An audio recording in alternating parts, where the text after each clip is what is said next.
नमस्कार, स्वागत है आपका हमारे चैनल वैदिक साइंसेस पर। आज हम इस वीडियो में कलयुग की बात करेंगे कि कैसे कलयुग की शुरुआत हुई और कैसे ये खत्म होगा। तो चलिए शुरू करते हैं।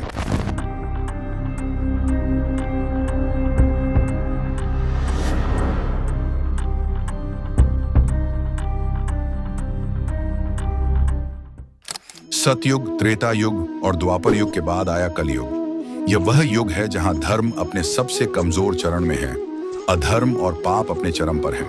लेकिन क्या आपने कभी सोचा है कि कलयुग की शुरुआत कैसे हुई और इसका अंत कैसे होगा? आज हम इसी रहस्य को जानेंगे। कलयुग की शुरुआत महाभारत के युद्ध के बाद हुई। जब भगवान श्री कृष्ण ने अपना दिव्य धाम छोड़ दिया, तभी धरती से धर्म की शक्ति घटने लगी।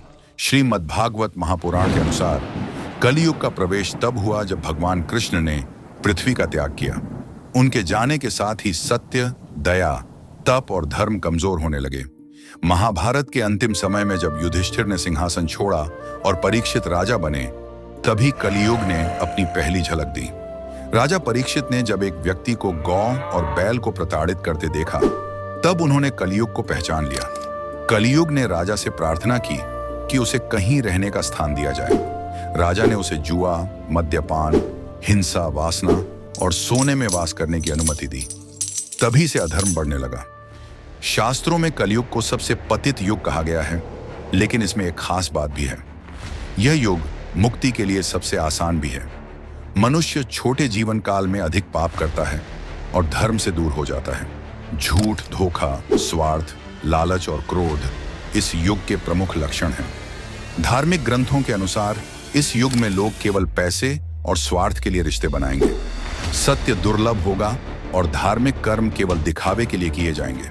लेकिन एक रहस्य यह भी है कि इस युग में केवल हरि नाम का जाप करने से भी मोक्ष संभव है। शास्त्रों के अनुसार कलयुग को कली नामक एक असुर का रूप माना जाता है।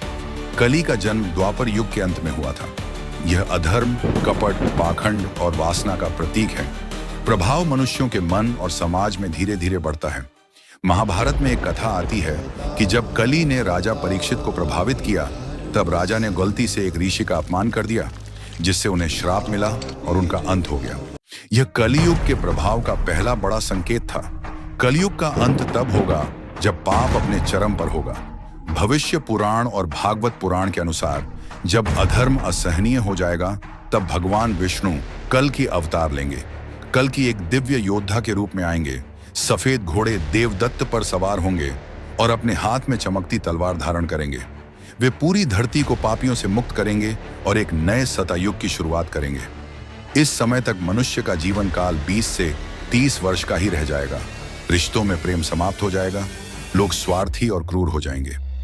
लेकिन जैसे ही भगवान कल की प्रकट होंगे, अधर्म और पाप का अंत हो जाएगा और एक नया युग प्रारंभ होगा।